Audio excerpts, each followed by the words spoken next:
started to emerge, and this is back in the 1890s, 1894 to 99.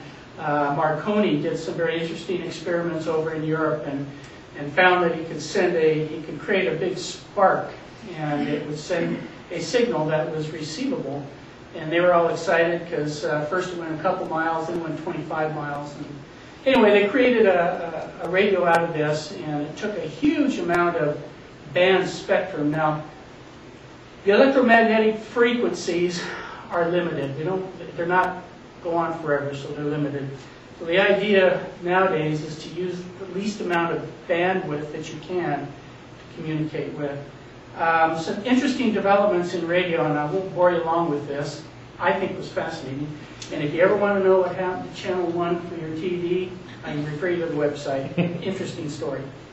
Anyway. Radios were huge to begin with. With the advent of vacuum tubes, this was a huge development. And this made a tremendous difference in the way radios could be made. They could be made much smaller and far more powerful. Interesting thing, there was lots of advancements in the vacuum tube, and this just really made a difference in how the radio signals could be communicated. As this became commercialized in the early 1900s, interesting, sad thing that I learned is part of the devastation of the Titanic, there were two competing factions for radio dominance in the commercial world. And this was during maritime Marines. And so sad.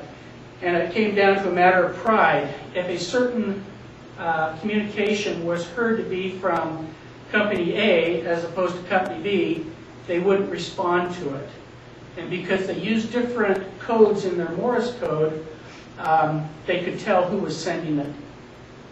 So certain ships never responded to the disaster signal only because it was given by a different company than they were working for. And it delayed dramatically the opportunity for other ships to come to the rescue.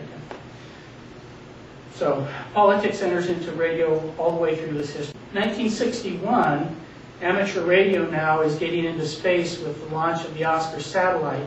You can actually relay signals through the satellite, the amateur radio. 70s was big time for radio, but it was becoming stagnant.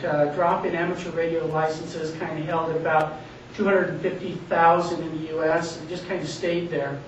And one of the things that they did that made it jump up, can anyone think of what it might have been? They eliminated Morse code as a requisite for licensing. And that occurred in 1991. Well, it soared to 500,000, then up to 710,000. Today, it sits right at about 850 to 900,000 amateur radio licenses. Now, interestingly enough, the whole world is divided up and given a number. For example, my call sign is KR6BA. Anytime you hear a 6 in a call sign, it's California. They gave California their own number. There are so many amateur radio operators in California. Arizona, Utah, verse 7. Arizona, Utah, Oregon, all of those are 7s, and it moves across the U.S. And when you hear a call sign, you can tell about where it's coming from. So in contests and so forth, when these guys have these big contests and they're trying to get contacts all over the world, a 6 hardly will be ever responded to because they're a dime a dozen. They want all the exotic numbers.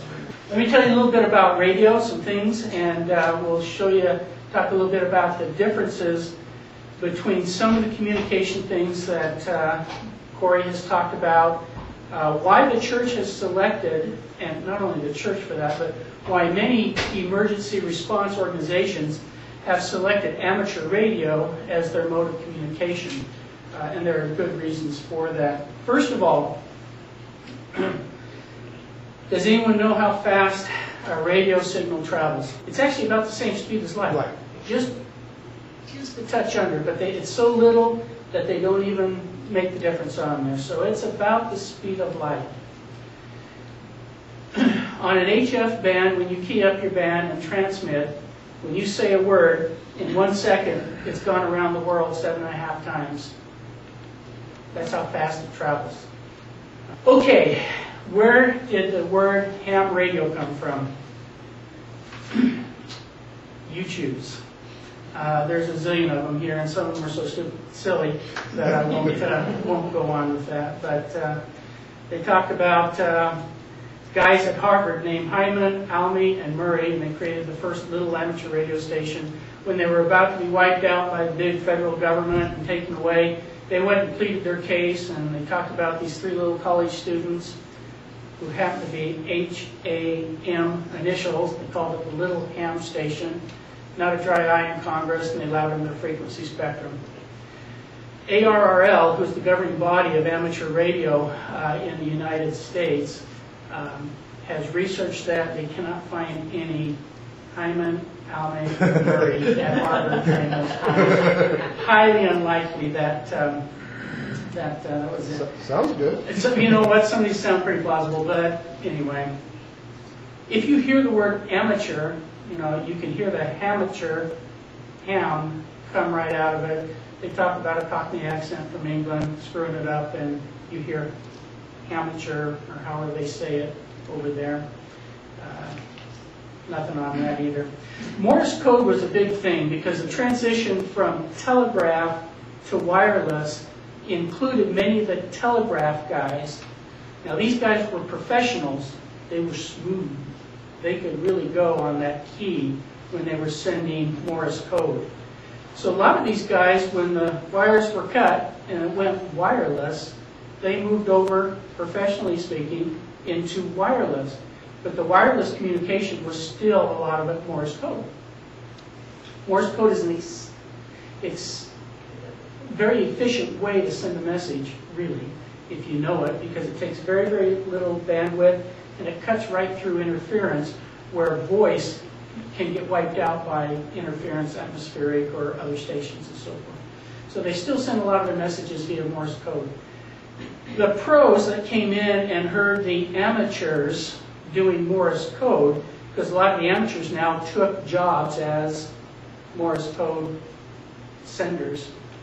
They referred to them, because they were so bad at it, as ham-fisted. I like that one. So I'm sticking with the ham-fisted. And, you know, because it's really hard to offend an amateur person, because you're a little, except for these guys, you're a little goofy to be one. You can't, so they probably took it as a compliment when they said they were ham-fisted. Interestingly enough also, and as I get older and I don't hear the way that I think I ought to be hearing, to enhance the signal off of the little receiver in the Morse code, they used to take a tobacco tin lid and set on top of the speaker, and it enhanced the signal. Well, that was just no good as far as the pros were concerned. And, you know, if you couldn't hear it, you didn't belong there. But it enhanced and amplified the sound for the ham-fisted guys, and that is where the term "he has a tin ear" came from.